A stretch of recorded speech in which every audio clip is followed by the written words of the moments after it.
Okay, let's dive right into this explainer. Today, we're going to look past all the media hype and dig straight into the actual published neuroscience behind psilocybin-assisted therapy for combat trauma. We're going to see exactly how this compound rebuilds the veteran brain. The data we're about to explore fundamentally challenges how we view trauma, shifting the conversation away from just pure psychology and right into physical brain architecture. But first, there's a number that should be absolutely intolerable to all of us: 22. That's the estimated number of U.S. military veterans who die by suicide every single day. Not every year, every single day. It's a casualty rate that vastly exceeds active combat operations, and tragically, it's basically stayed at this level for over a decade. This isn't just a statistic, It's a staggering reality that demands we take a really hard look at the tools we're currently using to help our veterans. So, to understand how we might actually fix this, here is the agenda for our explainer. We'll cover 1. An intolerable daily statistic, 2. The architecture of combat trauma, 3. The moral injury narrative, 4. Rebuilding the veteran brain, 5. The cultural integration challenge, and finally, 6. The cost of waiting. Let's kick things off with Section 1, an intolerable daily statistic, the failure of standard care. We really have to start with the stark reality that despite billions of dollars in VA mental health spending, the standard of care is quite frankly failing. Just look at the numbers for sertraline, the most commonly prescribed SSRI for combat-related PTSD. It offers a response rate of around 60%. But catch this, the definition of response only means a 50% symptom reduction for most patients, not actual full remission. Full remission rates hover way down around 20 to 30%. Basically, this forces veterans to take daily medication indefinitely, often trading one form of suffering for a cascade of side effects without ever truly escaping the trauma. We absolutely need something categorically different. Moving on to Section 2, the architecture of combat trauma, how the brain is physically restructured. Now, what's incredibly interesting about combat trauma is that it isn't just bad memories. It's an actual physical restructuring of the brain's architecture. Chronic exposure to life-threatening stimuli literally locks the brain into combat mode. The amygdala, which is your brain's threat detection center, gets rewired to fire at much lower thresholds, creating constant hypervigilance. At the exact same time, the prefrontal cortex, the part of the brain that's supposed to step in and hit the brakes on those emotions, shows decreased connectivity.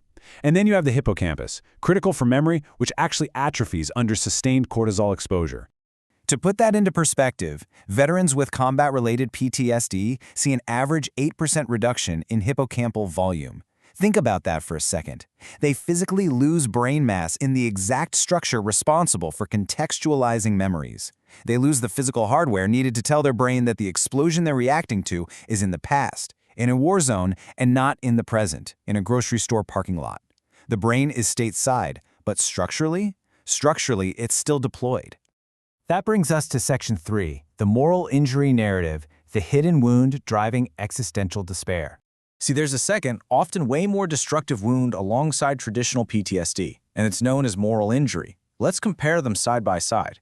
While PTSD is a fear-based threat disorder driven by that overactive amygdala we just talked about, moral injury is fundamentally different. It's a shame-based, self-modeled disorder. It happens when a service member perpetrates, witnesses, or fails to prevent something that completely violates their core moral beliefs. And this trauma gets encoded in the default mode network, or DMN. That's the part of the brain responsible for our sense of self. It creates this rigid, inescapable narrative where the veteran believes they are fundamentally unforgivable. Research estimates this affects a staggering 25 to 50% of combat veterans. And here is exactly why standard care fails them. SSRIs just modulate serotonin. They completely fail to restructure this deeply rooted, DMN-encoded self-narrative that drives so much veteran suicide. You literally cannot fix a fortified narrative of profound shame with a chemical that merely smooths out serotonin levels. It's the wrong tool for the job. Which leads perfectly into Section 4, rebuilding the veteran brain, psilocybin's dual action mechanism. Let's get into the neuroscience and see how this becomes a genuine solution. Psilocybin doesn't just mask symptoms. It works through 3 distinct biological steps, acting as a true categorical breakthrough. We're looking at DMN dissolution, structural repair via BDNF, and amygdala modulation. Let's break these down one by one because this is where it gets really fascinating. Step 1 is dissolving the default mode network. Brain imaging shows a 40% reduction in connectivity between key nodes of the DMN under psilocybin. Why is that such a game changer? Because it temporarily silences that rigid, looping self-narrative of moral injury. It loosens the mental infrastructure that holds all that shame in place, allowing the veteran to experience pure awareness without the immediate, crushing filter of self-judgment. And honestly, this isn't just clinical science. It is deeply human. Veterans consistently describe this loosening of the network as the absolute most therapeutically significant moment of their sessions. Just listen to this quote from a participant.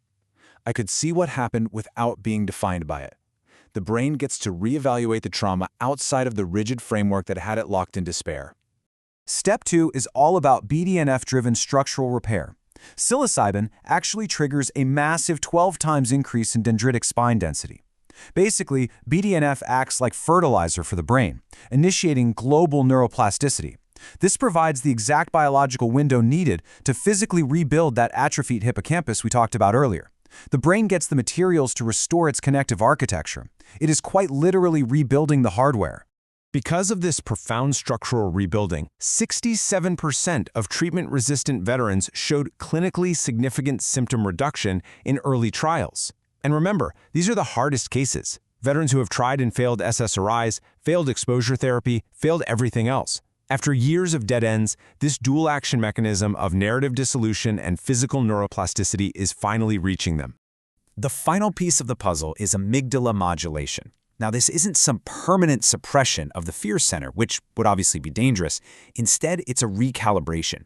Functional imaging shows the amygdala returns to normal threshold-appropriate response levels. It allows veterans to actually choose their responses instead of constantly reflexively reacting to perceived threats like a car backfiring down the street. Moving to Section 5, the Cultural Integration Challenge, Bridging Military Culture and Psychedelic Therapy.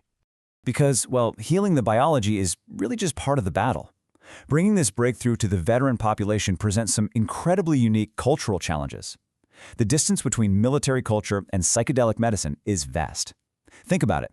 Military training is built on stoicism, extreme self-reliance, and emotional suppression. You have to shut your emotions off to survive in combat. But the psilocybin experience demands the exact opposite.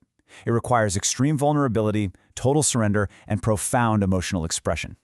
So to bridge this massive gap, successful programs use what we call culturally congruent validation. They rely heavily on peer veteran support so participants don't feel alienated. They use somatic, physical practices like breath work and cold exposure that really appeal to an action-oriented mindset. They operate out in nature rather than sterile clinical settings, and they introduce highly structured daily routines like a morning cacao protocol to anchor the neuroplasticity and map naturally onto a veteran's deep need for discipline and order. Finally, Section 6, the cost of waiting, regulatory timelines versus daily casualties. This brings us to the final, sobering hurdle we have to discuss. The science is incredibly clear, the clinical data is mounting, but the law is lagging way behind. Psilocybin remains a Schedule I substance under federal law. Now yes, the FDA has granted it breakthrough therapy designation, and Phase 3 trials are well underway. But that timeline is still measured in years. And for the 22 veterans we're going to lose today, and the 22 tomorrow, this standard regulatory pathway is simply not fast enough. Because of this, the operational reality on the ground is that veterans are not sitting around waiting for the government to catch up. They are actively bypassing domestic wait times, accessing this life-saving therapy through legal international channels, decriminalized domestic zones, and incredibly dedicated veteran-focused nonprofits. The intervention is happening right now, with or without official federal infrastructure.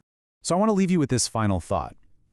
The neuroscience proves beyond a shadow of a doubt that the combat traumatized brain can be physically and narratively rebuilt. The compound opens the door, but as more and more veterans inevitably seek out this profound therapy, are we culturally and structurally prepared to support the men and women walking through that door? It's really a question of whether we are finally ready to honor the bargain we made with them.